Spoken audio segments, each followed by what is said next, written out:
Bismillahirrahmanirrahim. Assalamualaikum. Jangan lupa like, comment, and subscribe. Bye.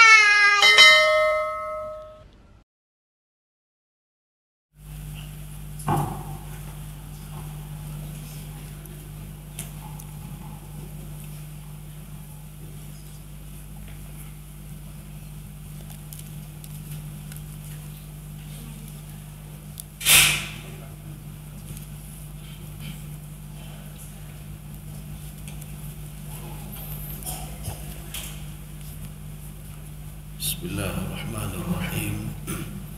Assalamualaikum warahmatullahi wabarakatuh. Alhamdulillahi rabbil alamin. Assalatu wassalamu ala asyrafil anbiya'i wal mursalin wa ala alihi wa ashabihi ajma'in. Raditu billahi rabba wa bil islami dina wa bi Muhammadin nabiyya wa rasulah. Rabbi shrah li sadri wa yassir li amri wahlul 'uqdatam min lisani yafqahu qawli. Allahumma ja'al jam'ana hadha jam'an marhuma wa tafarruqana min ba'dihi tafarruqan ma'suma. Kaum muslimin dan muslimat sidang jamaah subuh yang dirahmati Allah, kita lanjutkan kajian tafsir surah Al-Baqarah.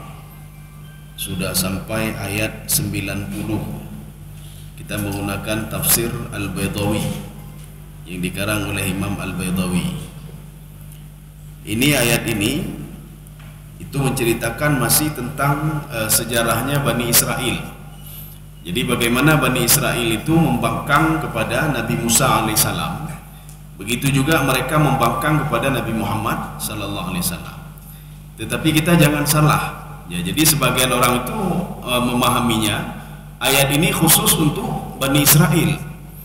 Jadi ayat ini karena Al-Qur'an diturunkan untuk kepada Nabi melalui Nabi Muhammad sallallahu alaihi wasallam.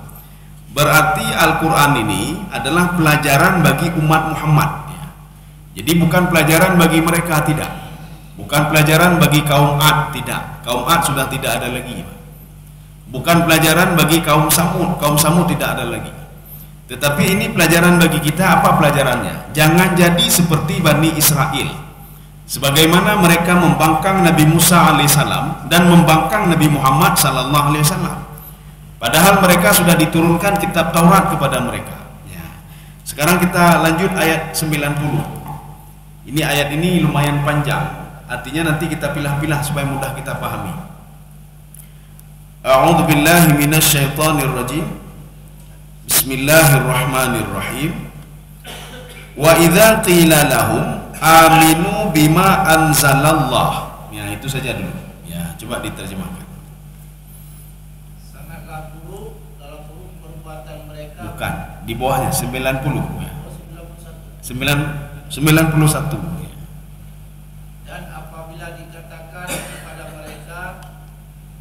Berimanlah kepada apa yang telah diturunkan Al-Quran, Al-Quran. Iya. Ini terjemahannya agak berbeli-beli. Sekarang kita lihat. Wa idza qila lahum aminu bima anzalallah. Jadi apabila, ini terjemahannya, apabila dikatakan kepada mereka berimanlah apa yang diturunkan oleh Allah Subhanahu wa taala. Apakah Al-Quran, apakah Taurat, apakah Injil, apakah Zabur, atau Suhuf Ibrahim. Ini masuk semuanya. Maka di dalam tafsir Baydawi dikatakan Al-Kutub Al-Munazzalah. Kitab apapun yang diturunkan oleh Allah harus beriman. Kita begitu juga. Ini masih tafsir secara umum. Jadi kita itu wajib beriman kepada Al-Quran secara tafsili. Tafsili artinya secara rinci. Makanya kalau ada orang yang tidak beriman dengan satu ayat pun yang ada di dalam Al-Quran, dia sudah bermasalah imannya. Ketika kita beriman kepada Taurat, itu ijmali. Ijmali itu apa? Secara umum. Maknanya kita yakin Allah pernah menurunkan kitab Taurat kepada Nabi Musa, pernah menurunkan Zabur kepada Nabi Daud alaihissalam, pernah menurunkan Injil kepada Nabi Isa alaihissalam, Suhuf Ibrahim kepada Nabi Ibrahim alaihissalam. Kita yakin, Pak. Itu imannya secara ijmali, bukan secara tafsili. Sekarang kita tafsirkan. Wa idza qila lahum, itu di Al-Qur'an kalau ada idza itu namanya syartiyah, jumlah syarat. Jadi syarat apa? Kalau begini maka hasilnya begini. Kalau tidak begini maka hasilnya tidak begini. Nah, itu namanya syarat. Jumlah syarat itu di dalam Al-Qur'an bisa dengan idza, bisa dengan man. Jadi man itu apa? Barang siapa yang begini maka hasilnya begini. Jadi idza bisa, dengan man juga bisa. Kemudian jawab syarat kadang-kadang menggunakan fa, kadang-kadang tidak menggunakan fa. Ya, Mbak, ada beberapa keunikan-keunikan. Sekarang kita lihat kembali. Wa idza qila lahum. Qila itu kalau di dalam hadis Rasulullah mengatakan qila itu artinya berbicara tidak punya landasan. Itu kalau dalam hadis. Jadi Rasulullah mengatakan Allah membenci sekali seseorang yang mengatakan qila wa qala. Apa itu qila wa qala? Ketika ditanya masalah bagaimana hukum ini, kata tengku saya, kata orang itu, ininya begini. Nah, itu sangat dibenci oleh Allah. Jadi artinya apa? Tidak punya landasan hukum. Ketika ditanya lagi, ini dari mana hukum ini? Oh, katanya orang tua saya dulu katanya hukumnya haram, ya Pak. Itu qila wa qala. Ya, Pak. Jadi tidak boleh ada kalimat qila wa qala. Kalau ditanya kenapa hukum salat itu wajib? Karena firman Allah begini, karena Rasulullah bersabda begini.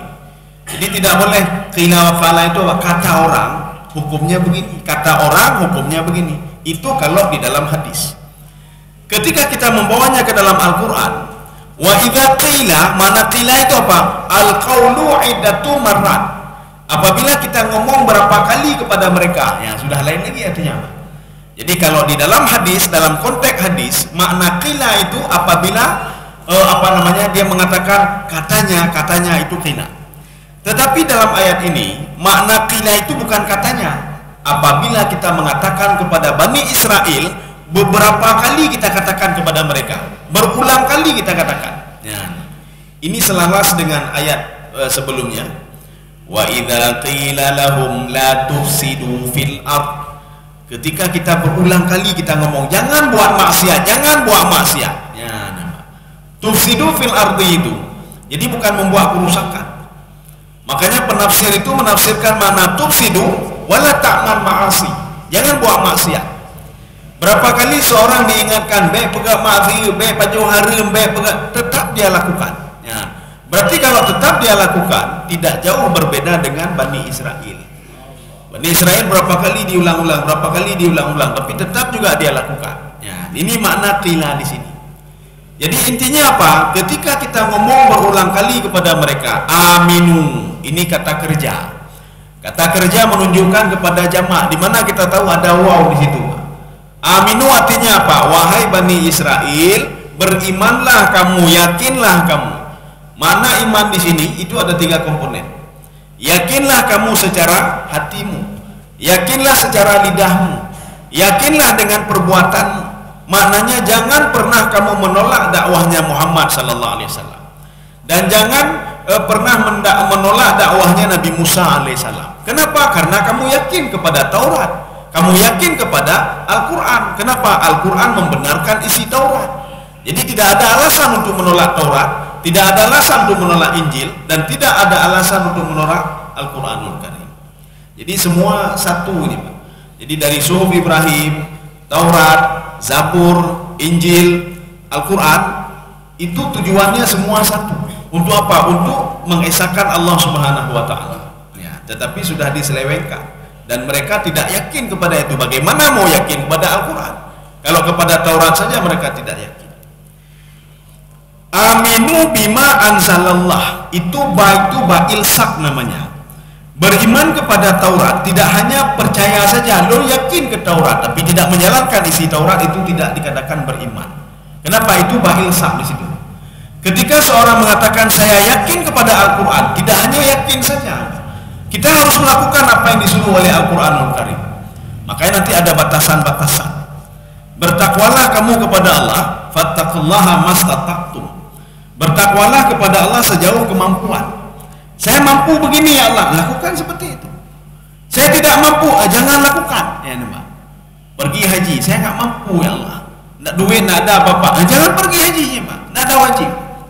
Saya banyak duit ya Allah, tapi nggak mampu secara fisik, nggak pergi juga. Ya Pak. Inilah namanya fattaqullaha masata'tum. Saya sanggup bangun tengah malam, tapi salat cuma 2 rakaat. Salat 2 rakaat saja. Saya sanggup salat sampai salat sekian rakaat, yang baik mendawa-mendawa. Ya, nah. Saya tidak sanggup bersedekah ya Allah. Kenapa? Tidak punya duit. Jangan bersedekah. Bersedekah dengan cara lain. Ya. Tetapi kata Imam Nawawi, kenapa perintah di dalam Al-Quran itu lebih banyak dibandingkan dengan larangan? Perintah lebih banyak daripada larangan karena setiap perintah itu ada apa namanya, pilihan-pilihan. Ya, nampak ada pilihan. Kemudian ada rukhsah. Setiap perintah itu ada rukhsah. Ketika kita tidak sanggup, maka jangan lakukan. Saya tidak sanggup berpuasa ya Allah, buka puasa, nanti ganti lagi. Ya nampak, nanti ganti lagi. Oh saya tidak sanggup ganti, bayar fidyah. Bayar fidyah. Puasa itu kan wajib, puasa wajib. Tetapi kenapa larangan lebih sedikit? Karena setiap larangan, baik itu di dalam Al-Quran, di dalam hadis, tidak ada pilihan-pilihan. Saya nggak bisa apa namanya ya Allah minum khamar, meninggalkan khamar. Saya minum sedikit saja boleh? Tidak boleh, tetap haram, tetap haram. Oh saya apa namanya, saya mencuri sedikit saja, mencuri haram juga. Saya riba orang lain sedikit saja saya riba, tetap haram juga. Maka yang sudah haram itu tetap haram, tidak pernah berubah. Kecuali ada nanti hukum apa namanya ad-darurah, hukum darurat. Hukum darurat bagaimana? Jadi kita tidak makan sudah berapa hari, kita berada di hutan. Kemudian tiba-tiba kita jumpa sama anjing atau babi yang diharamkan. Ini namanya kembali kepada hukum ad-daruratu tubihul mahdhurat. Maka kita boleh makan anjing dan babi hanya untuk kenyang saja, hanya untuk mengganjal perut saja. Setelah itu lanjutkan perjalanan. Itu sudah ad-daruratu tubihul mahdhurat. Kaum muslimin sedang jamaah yang dirahmati Allah Subhanahu wa taala. Jadi tidak ada toleransi. Ya, wala taqrabuz zina. Jangan dekati zina. Enggak, saya cuma begini. Tidak boleh juga. Tidak boleh juga. Jangan makan riba. Saya kan cuma begini. Tidak boleh juga. Jadi tidak ada pilihan. Tetapi kalau perintah ada pilihan. Ya, perintah ada pilihan. Salatlah kamu, ya apa namanya? Salatlah kamu duhur 4 rakaat. Salatlah apa namanya? Asar 4. Oh, saya nggak bisa dalam perjalanan. Kasar, jamaah, Mbak. Jadi 4 itu bisa menjadi 2. Oh saya nggak bisa salat nanti waktu asar, di jamak takdim. Ada pilihan-pilihan. Ini maksud ba di sini Pak. Ini maknanya ba ilsak. Jadi arti ba ilsak, ketika kita beriman kepada Al-Quran, ya, kita jangan membawa ini kepada Taurat nanti, jangan Pak. Jangan membawa kepada Bani Israel. Nyoka untuk Bani Israel. Jadi kita bawa kepada diri kita sendiri. Ketika kita beriman kepada Al-Quran, beriman secara menyeluruh. Walaupun nanti ada beberapa ayat yang tidak bisa kita cerna dengan akal kita nyoba, tidak bisa kita cerna. Ketika Allah menceritakan penciptaan langit dan bumi, Allah menciptakan matahari itu dia terbit sebelah timur, kemudian terbenam sebelah barat. Kadang-kadang haida muakai, tidak masuk akal. Kita terima saja, Mas. Karena ilmu manusia sebagian itu tidak bisa mencerna apa yang ada di dalam Al-Quran. Ya, walaupun nanti lama-lama kita bisa menerimanya. Yang jelas itu makna ba di sini, ba ilsak, maknanya apa? Kita beriman secara menyeluruh. Hati kita beriman. Kenapa beriman? Karena itu firman Allah. Kemudian mulut kita juga beriman, kita akui, Pak. Kemudian anggota tubuh kita juga melakukan apa yang sudah kita imani tadi. Ya. Bima anzalallah. Ini kalau di sini di dalam apa namanya tafsir Baitawi, ya'ummu al-kutub al-munazzalah. Itu mencakup semua kitab yang diturunkan oleh Allah Subhanahu wa taala. Apakah itu Suhuf Ibrahim? Apakah itu Zabur? Apakah itu Taurat? Apakah Injil atau Al-Qur'anul Karim itu sendiri? Jadi artinya ironis sekali. Padahal Al-Qur'an diturunkan untuk umat Muhammad sallallahu alaihi wasallam. Al-Qur'an itu diturunkan kepada Nabi Muhammad dan dinikan kepada umatnya. Tetapi kita tidak tahu apa yang ada dalam Al-Qur'an. Sedangkan orang-orang barat sekarang mengkaji Al-Quran, Pak. Dia kaji Al-Quran. Dia kaji Al-Quran secara sains ya. Menurut perkembangan otak dia itu Pak, saintik ya. Dia kaji terus. Dia lihat apa perkembangan kok bisa ini di dalam Al-Quranul Karim. Tetapi kenapa mereka tidak beriman? Imam Ghazali mengatakan, masalah iman kepada Allah itu gunakan hatimu, bukan gunakan otakmu. Ya, maka kalau kita ingin mencernai apa makna salat, apa makna ibadah, tidak bisa dengan otak, tidak akan ketemu. Maka gunakanlah hati. Ketika kita ingin mencari Allah itu, bagaimana Ar-Rahman itu, bagaimana Ar-Rahim itu, bagaimana Al-Qabid, Al-Basit, tidak bisa kita cerna melalui otak kita, maka pergunakanlah hati. Jadi makanya ketika orang kafir itu mengkaji Al-Quran, dia tidak akan pernah bertambah imannya kepada Allah Subhanahu wa Ta'ala. Kenapa? Dia menggunakan kajian dalam Al-Quran itu kajian melalui otaknya, jadi tidak melalui hatinya. Kenapa? Dia secara akalnya dia yakin langit itu diciptakan oleh zat yang lain. Tidak ada yang bisa menciptakan langit itu, tidak ada yang bisa menciptakan matahari. Cuma karena mereka tidak menggunakan hatinya, maka petunjuk tidak akan pernah diberikan oleh Allah Subhanahu wa Ta'ala kepada mereka. Kaum muslimin sedang jamaah dirahmati Allah. Sudah, ini penggalan yang pertama. Sekarang kita masuk penggalan yang kedua. Qalu nu'minu bima unzila alaina. Ya, coba dibaca. Kami hanya beriman kepada apa yang diturunkan kepada kami. Iya. Qalu, ini jawaban orang-orang Bani Israel. Kami hanya beriman. Ini kalau kita melihat versi tafsir Ibnu Katsir, ya, terjemahan itu sudah sesuai dengan tafsir Ibnu Katsir. Kalau kita lihat tafsir Baydawi, apa kata Imam Baydawi? Qalu nu'minu, kami beriman kepada semuanya. Beriman kepada Suhuf Ibrahim, beriman kepada Taurat, beriman kepada Injil, beriman kepada Al-Quran, dan beriman kepada Zabur. Itu Al-Kutub Al-Munazzalah. Tapi kalau kita merujuk ke dalam tafsir Ibnu Katsir, apa kata Imam Ibnu Katsir? Nu'minu bi Taurati wal Injil. Kami hanya beriman kepada Taurat dan Injil saja. Lain hana percaya kamu? Ya, nama. Kami tidak percaya. Ya, ini seperti begini. Bagaimana hukum ini? Yang penting kata guru kami begini, yang lain tidak percaya kami. Ya, namanya. Bina ke Bani Israel, Pak. Bani Israel orang lain tidak percaya dia, Pak. Yang dia percaya apa yang sudah dia lakukan, apa yang sudah dia pelajari. Ya, ini kan taif sekali seperti ini. Ilmu Allah itu luas sekali, Pak. Ilmu Allah itu luas sekali.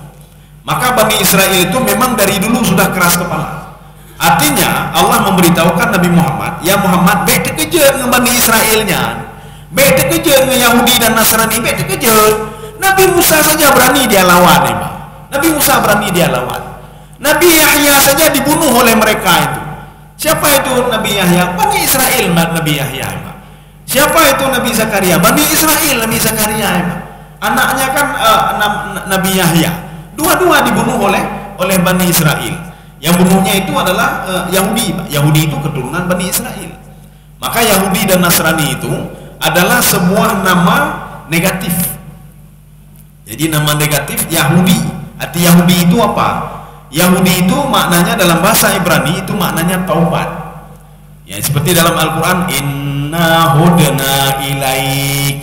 Kami bertaubat kepadamu ya Allah. Hudna, walaupun itu ada dalam Al-Quran, tetapi bahasa hudna itu digunakan oleh orang-orang Bani Israel, Pak. Jadi bahasa Ibrani. Itu hudna itu bahasa Ibrani. Maka kalimat Yahudi itu kalimat Ibrani, Pak. Ya, Yahudi Ibrani. Makanya Yahudi sekarang, coba lihat Yahudi, mereka tidak mau ngomong bahasa Arab, tidak mau ngomong. Kenapa? Karena yang ngomong bahasa Arab itu keturunan Nabi Ismail alaihissalam. Tidak pernah mereka ngomong bahasa Arab, Bani Israel, Yahudi itu, Pak. Jadi makanya mereka itu hanya ngomong dengan bahasa Ibrani. Kaum muslimin sedang jamaah yang dirahmati Allah Subhanahu wa Ta'ala. Qalu nu'minu bima unzila alaina. Ya, Pak. Kami hanya beriman. Ini versi tafsir versi tafsir Ibnu Katsir. Kalau versi tafsir Baydawi, kami beriman apa yang diturunkan kepada kami apa saja. Suhuf Ibrahim, ya nampak. Kemudian Taurat, Zabur, Injil, Quran juga kami beriman semuanya. Al-Kutub Al-Munazzalah. Tetapi di dalam tafsir Ibnu Katsir, beliau mengatakan Taurat dan Injil. Kami hanya beriman kepada Taurat dan Injil saja. Secara logika coba kita lihat. Mereka katanya beriman kepada Taurat, tetapi hukum yang ada di dalam Taurat mereka hapus. Hukum apa itu? Hukum potong tangan dan hukum rajam. Makanya hukum potong tangan sudah ada dalam Taurat dan Injil. Hukum rajam sudah ada dalam Taurat dan Injil. Inilah yang membuat Allah itu murka. Maka di dalam Al-Quran Allah Subhanahu wa ta'ala kan memuji-muji mereka. Wa inni faddaltukum 'alal 'alamin. Saya lebihkan kalian dibandingkan orang-orang lain. Tetapi mereka bangga dengan kalimat ini, sehingga mereka berbuat apa saja, sehingga mereka dilaknat oleh Allah Subhanahu wa ta'ala. Ya, Pak, dilaknat oleh Allah. Bahkan di dalam surah Al-Fatihah, ghairil maghdubi 'alaihim waladdallin. Maghdub itu apa? Jangan jadikan kami seperti Yahudi, waladdallin, dan jangan jadikan seperti Nasrani. Ya, ini kalau kita merujuk ke dalam beberapa kitab tafsir. Kaum muslimin sedang jamaah yang dirahmati Allah Subhanahu wa ta'ala. Kita begitu juga, bangga ngamal ibadah. Lun umat Muhammad kajilah dan mau surga, pujilah dan mau surga. Iblis saja beribadah 70.000 tahun lamanya. Kalau secara logika, maka kan ibadah dia sudah 70.000 tahun. Tetapi diklaim apa? Akhirnya diklaim masuk ke dalam neraka oleh Allah Subhanahu wa ta'ala. Dia bangga dengan ibadahnya. Ya. Jadi kita jangan bangga. Lun dipuji oleh Allah dalam Al-Quran, kuntum khaira ummatin ukhrijat linnas, kalian sebaik-baik umat. Kamu sebaik-baik umat, umat Muhammad sebaik-baik umatnya. Dia bangga dengan baik. Tetapi apa? Di balik bangga kita itu, karena kita bangga kita lakukan maksiat. Anda berpoda kepampun oleh Allah yang banyak. Ini sama seperti Yahudi. Tidak apa-apa, kita bertobat. Besok buat bertobat lagi, besok ini bertobat lagi. Kenapa? Dalam Al-Quran kita dipuji oleh Allah. Mereka tidak tahu dalam kesempatan yang lain mereka dilaknat oleh Allah Subhanahu wa ta'ala. Ini makna qalu nu'minu bima unzila alaina. Kami cuma beriman kepada kitab Taurat dan Injil saja. Lain tidak beriman kami. Ya, lain tidak beriman. Tapi kalau kita merujuk ke dalam versi tafsir lain, berimanlah kamu kepada kitab yang diturunkan kepada yang diturunkan oleh Allah Subhanahu. Kami beriman ya, kami beriman semuanya. Ya, kami beriman. Tapi kalau dalam tafsir Ibnu Katsir, kami hanya beriman 2 saja. Sekarang kita lanjut. Wa yakfuruna bima wara'ahu. Ya, situ saja dulu, coba dibaca. Dan mereka kafir kepada Al-Quran yang diturunkan sesudahnya. Iya. Ini sesudahnya. Sebenarnya wara ini artinya di belakang. Wara kan di belakang. Jadi bukan sesudah ini, wara di belakang. Ini kita lihat per kalimat dulu, Pak. Wa yakfuruna bima wara'ah. Mereka itu tidak yakin kepada apa yang ada di belakangnya. Bagaimana kita tafsirkan di belakang ini, Pak? Di belakang Taurat apa? Ya, Pak. Kan suhuf Ibrahim. Al-Quran itu di mana? Di depan Taurat. Setelah Taurat baru ini namanya, kalau kita di dalam tafsir Qatadah, apa kata beliau? Harus memahami dengan makna terbalik. Makna wara di sini amam namanya. Kalau kata beliau qaddam, ya Mbak, qaddam. Kata Imam Baydawi qaddam. Jadi arti qaddam itu di depan. Nah, contoh lain. Ketika Nabi Fir'aun laknatullah ditenggelamkan oleh Allah, Allah mengatakan begini. Falyawma nunajjika bi badanika litakuna liman khalfaka ayah. Hari ini kamu, saya selamatkan tubuhmu supaya menjadi pelajaran bagi orang di belakang kamu. Di belakang Fir'aun orang kemati mendung bailikat Fir'aun. Jadi makna di belakang di sini apa? Di depanmu, setelah kamu. Ya, makanya ketika kita membaca konteks ayat, sebuah ayat itu, kita harus lihat dulu. Ini maknanya apa ini? Jangan langsung kita terjemahkan di belakang kamu, di belakang Fir'aun, ya nggak ada lagi orang kemati mendung. Jadi di mana? Di depan Fir'aun. Ya, jadi makna wara di situ adalah khalfa adalah amam. Ini begitu juga. Wara di sini amam, depan. Nah, contoh lain dalam surah Al-Kahfi. Wa kana wara'ahum malikun ya'khudhu kulla safinatin ghasba. Wahai Musa, kamu tahu nggak kenapa saya lobangi kapal ini? Ya, Pak. Tahu nggak kenapa saya lobangi? Karena di belakang kita tadi ada Raja Balim, ya, yang akan mengambil setiap kapal yang lewat. Perhatikan kalimat di belakang kita, kan nggak cocok. Masa di belakang, Pak? Wara itu artinya di belakang. Jadi makna wara artinya di depan. Karena apa? Karena di depan kita ada raja zalim. Saya lubangi kapal ini. Nanti ketika lewat di depan itu diperiksa kapal ini ada aib, tidak jadi diambil. Ya, nih, Pak. Tetapi pengungkapannya dalam Al-Quran dengan wara, tidak amam. Apa maknanya? Ini menunjukkan kepada balaghatul Quran. Begitu balaghahnya Al-Quranul Karim itu. Anak kita sudah berapa kali kita kita nasihati, Pak. Baik balap-balap hentu ngupok hentu dia baik balap-balap kecelakaan dia. Kita pergi ke UGD, Pak.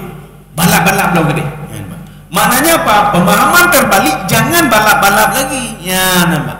Tapi kita mengungkapkan, Pak, balap-balap ni gede. Baik ni dengar lu. Ya, baik ni dengar lu. Makna ji ni dengar lu, ya, Pak. Bukan berarti baik ni dengar lu, dijauh lihat ni. Jut, hanu dengar li tu orangnya. Balap aja, ya habis pulihnya lu balap-balap lo main bahaya. Jadi tidak.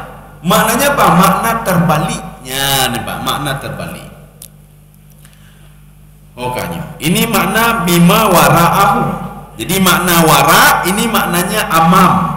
Belakang maknanya depan. Ya, Pak. Ini kalau kita ingin melihat lebih rinci lagi, ada beberapa kitab nanti. Kalau sama saya ada satu versi saja, Pak. Padahal ada beberapa versi dia. Judulnya Balaghatul Quran. Ya, nampak satu lagi ada kitab namanya Dalalah Lafdhiyah fil Quran. Dalalah Lafdhiyah fil Quran tidak begitu tebal ini lagi. Itu dalalah itu apa? Ada setiap lafaz menunjukkan makna tertentu dalam Al-Quran. Itu dalam kitab Dalalatul Lafdhiyah. Ya. Nanti makna fi itu apa maknanya? Ya, seperti dalam Al-Quran, fawailul lil musallin. Celakalah orang-orang sembahyang. Bagaimana celaka? Alladzina hum an salatihim sahun. An salatihim sahun. Makna an itu apa? Apakah dalam salat atau di luar salat? Ya, nampak. Maka Ibnu Abbas mengatakan makna an salatihim adalah orang di luar salat. Dia mendengar azan tapi tidak mau salat, nak mau pergi. Celaka mereka itu. Tetapi kata Ibnu Abbas, kalau ayat itu dengan fi salatihim, celaka orang yang salat kalau dia tidak khusyuk dalam ibadah salat. Untung saja kata Ibnu Abbas. Kalau seandainya ayat itu alladzina hum fi salatihim sahun, kak kena gedanya. Semayang gedanya hana khusyuk. Ya, nampak. Itu makna fi dan makna an. Ini ada dibahas di dalam kitab Dalalah Lafdhiyah fil Quran ini. Kaum muslimin sedang jamaah yang dirahmati Allah. Kita lanjut ya. Wa huwal haqqu musaddiqan lima ma'ahu. Ya, coba dilanjut. Sedang Al-Quran itu adalah kitab yang hak. Iya. Iya. Sudah? Sudah habis ya? Ya. Wa huwa itu Al-Quran, Pak. Ini kalimat ini namanya ijaz hasaf. Kalimatnya panjang. Al-haqqu di sini maknanya apa? Wa hum ya'lamuna annal Qur'ana huwal haqqu. Ya, nampak. Mereka tahu kalau Al-Quran itu hak. Al-Quran itu benar. Kenapa benar? Karena tidak menyimpang sedikit pun dengan Taurat. Taurat ngomong begini, Al-Quran juga lebih daripada itu. Ya, nampak. Kemudian apa? Injil mengatakan begini, Al-Quran lebih daripada itu lagi. Tidak ada alasan mereka untuk menolak Al-Quran, Pak. Tidak ada alasan sama sekali. Dari juz pertama, juz terakhir, tidak ada yang membantah sedikit pun Taurat tidak benar. Ini Al-Quran, Injil tidak benar. Bahkan Taurat itu hanya ada 9 lempengan. 9 lempengan tidak lengkap artinya, Pak. Berbeda dengan Al-Quran sampai 30 juznya, Pak. Begitu juga Injil. Injil itu tidak begitu lengkap sebagaimana lengkapnya Al-Quranul Karim. Tetapi mereka itu Pak tidak punya alasan mereka untuk tidak beriman kepada Al-Quran. Maka makna wahwal haqqu adalah kalimatnya panjang. Apa maknanya? Wahum ya'lamuna annal Qur'ana huwal haqq. Mereka sebenarnya tahu kalau Al-Quran itu adalah hak yang benar, yang membenarkan Taurat, membenarkan Injil. Ya, ini kalimat namanya ijaz hasaf. Kalimatnya panjang tapi sudah dipendekkan. Ya, kan biasa kita orang Indonesia kalimatnya panjang, kita pendekkan. Kalau kita namanya singkatan, ya, singkatan. Persatuan Bangsa-Bangsa panjang PBB, dipakai PBB, ya. Kemudian apa lagi? PSSI, dipakai. Itu singkatan, ya, singkatan. Bank BSI singkatan juga. Orang Arab begitu juga. Ada kalimat namanya ijaz hazaf. Kalimat panjang, daripada menghabiskan waktu nih, maka dipendekkan saja kalimatnya. Wa huwal haqqu musaddiqan lima ma'hu. Arti musaddiqan ini sebuah kalimat hal. Hal itu di dalam kajian ilmu nahwu. Imam Sibawayh mengatakan musaddiqan itu apa? Dia kembali kepada Al-Quran. Salah satu sifat Al-Quran membenarkan, tidak pernah menyalahkan Al-Taurat, tidak pernah menyalahkan Injil, tidak pernah menyalahkan Suhuf Ibrahim, tidak pernah menyalahkan Taurat, Zabur. Kalau kita kan buat undang-undang baru, Pak. Apa kata kita? Yang undang-undang dulu tidak benar, tidak sesuai dengan kayak betul undang-undang awal. Nanti muncul yang baru lagi, Pak. Muncul ketetapan yang baru lagi, kanun baru lagi. Kanun yang dulu sudah dihapus karena tidak cocok lagi dengan perkembangan zaman. Kalau ini tidak benar petalah-petalahnya, Pak. Al-Quran tidak pernah menyalahkan kitab sebelumnya. Tidak pernah menyalahkan. Jadi tidak ada alasan mereka menolak Al-Quran. Tidak ada alasan. Kecuali kalau Al-Quran mengatakan Taurat itu tidak benar. Bangkit semua Bani Israel dan Yahudi, Pak. Pegang hati kamu hanya benar. Makanya kenapa Bani Israel itu, Yahudi marah sekali kepada Nabi Isa alaihissalam. Maka yang merencanakan pembunuhan Nabi Isa itu adalah Yahudi. Kenapa mereka marah?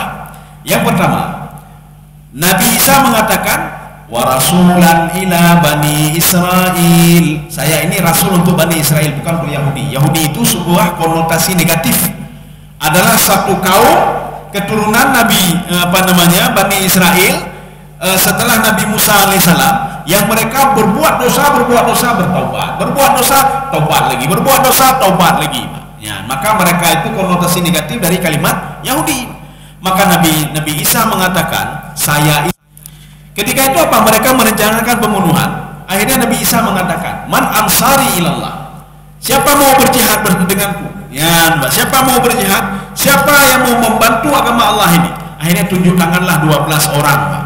Mereka mengatakan, nahnu ansarullah. Kami adalah penolong agama Allah Subhanahu wa taala. Sehingga menjadi Nasrani, Pak. Makanya Yahudi dan Nasrani itu tidak cocok dengan mereka, nggak cocok. Yahudi padahal dua-dua keturunan Bani Israel. Yahudi mengatakan yang masuk ke dalam surga itu Yahudi, dijauh oleh Nasrani tidak, yang masuk dalam surga adalah Nasrani. Sama-sama doa yang mendawa, belum ngurus lain. Yahudi nggak segan-segan membunuh Nasrani, Pak. Nggak segan-segan dia membunuh Nasrani. Jadi makanya 12 orang itu, satu orang Nasrani itu dibunuh oleh Yahudi yang mereka kira itu adalah Nabi Isa alaihissalam. Sedangkan 11 orang itu mereka yang menyelamatkan Injil. Dan akhirnya apa? Di otak-atik 11 orang itu juga yang mengotak-atiknya, Pak. Kaum muslimin sidang jamaah yang dirahmati Allah Subhanahu wa taala. Kita lanjut. Qul falima taqtuluna anbiya Allah. Segini saja biar pendek-pendek, jangan panjang-panjang sekali. Terus lanjut. Katakanlah, mengapa kamu dahulu membunuh Nabi Allah? Sudah, itu saja dulu. Jangan kita lanjut lagi. Ini uslub khitabi namanya. Jadi uslub khitabi itu Allah berdialog dengan Nabi Muhammad sallallahu alaihi wasallam. Sama seperti qul huwallahu ahad. Ya Muhammad, katakan kepada umatmu Allah itu esa. Ya Muhammad, qul a'udzu birabbin nas. Qul a'udzu birabbil falaq. Ini usul khitabi namanya. Allah mengatakan kepada Nabi Muhammad, buka ya Muhammad. Kalau mereka mengatakan begitu, sekarang coba kamu tanya kepada mereka. Coba kamu dialog dengan mereka. Falima taqtuluna anbiya Allah. Kenapa kalian membunuh nabi-nabi Allah itu dari keturunan Bani Israel? Kenapa kalian bunuh? Padahal mereka itu menjalankan Taurat, menjalankan Suhuf Ibrahim, mengajak kalian kepada kebenaran. Kenapa kalian bunuh mereka? Kenapa kalian bunuh Nabi Zakaria? Kenapa bunuh Nabi Isa alaihissalam? Perencanaan pembunuhan, Pak. Kenapa membunuh Nabi Yahya alaihissalam? Kenapa kalian bunuh? Qul falima taqtuluna anbiya Allah. Jadi di dalam tafsir Ibnu Katsir, apa kata beliau? Alladzina ja'u bisidqi. Yang mereka itu datang dengan membawa kebenaran. Kebenaran di mana? Fit Taurat. Kalian membunuh Nabi Zakaria. Nabi Zakaria itu yang mengajak kalian untuk beriman kepada Taurat, untuk yakin kepada Taurat. Kenapa kalian bunuh dia? Maknanya apa? Kalian tidak yakin kepada Taurat. Kalian ingkar kepada Taurat. Yang membawa Taurat saja kalian ingkari, apalagi Taurat itu sendiri. Ya, nampak. Jadi makanya ini pelajaran bagi kita. Artinya kita jangan jadi seperti Yahudi dan Nasrani, Pak. Baik lagi Yahudi dan Nasrani. Kita mengatakan kami beriman kepada Al-Quran. Tiba-tiba ada orang mengajak kita untuk apa? Menjalankan isi Al-Quran. Mari kita salat. Yang kayak dengar orangnya, Pak. Mari kita bayar zakat. Karena bayar zakat itu ada dalam Al-Quran. Salat itu ada dalam Al-Quran. Berbuat baik ada dalam Al-Quran. Maka jangan jadi seperti Yahudi dan Nasrani. Dalam Al-Quran menganjurkan kita apa? Jangan kalian itu riba. Ya, jangan riba, jangan. Kita ajak orang lain, jangan kalian riba. Ikut campur urusan kamu. Maknanya apa? Kita tidak yakin kepada Al-Quran yang menyuruh kita untuk berhenti riba. Kita tidak yakin juga kepada Al-Quran yang mengajak kita untuk salat dan beribadah. Tetapi ajaknya yang baik-baik, ya, Pak. Jadi dengan cara yang baik, dengan cara yang santun. Jadi kalau kita melihat saudara kita tidak salat, ajaklah dia dengan santun. Baik dekat kafir dan neraka, ya, Pak. Ketika kita melihat saudara kita salah sedikit, nyangka kafir dan neraka lah, ya, Pak. Nabi Musa saja ketika mendakwahi Fir'aun laknatullah bersama Nabi Harun alaihissalam, apa kata Allah? Faqula lahu qawlan layyinan la'allahu yatadhakkaru aw yakhsha. Wahai Musa dan Harun, dakwahi Fir'aun itu secara santun dan baik-baik. Baiknya tenak-tenak, Pak. Coba lihat, Nabi tenak Fir'aun li Nabi Musa? Ada, Pak. Enggak ada, Pak. Ada macam-macam Nabi Musa kepada Fir'aun? Tidak. Kan diajak kebenaran, Pak, kebaikan. Mari kita beribadah, mari begini, mari begitu. Fir'aun bertanya, mana buktinya kamu Nabi dan Rasul? Dihentakkan tongkatnya menjadi ular. Mana bukti yang lain? Ya, dia memasukkan kedua tangannya. Ada yang mengatakan secara silang, memasukkan kedua tangannya. Ada yang mengatakan tidak silang, dia memasukkan ke dalam kantongnya. Ya, sehingga takhrut bayda min khairi su'in, keluar cahaya dari tangannya. Ya. Ini makna qul falima taqtuluna anbiya Allah min qablu. Apa makna min qablu? Kalau kita Terima kasih.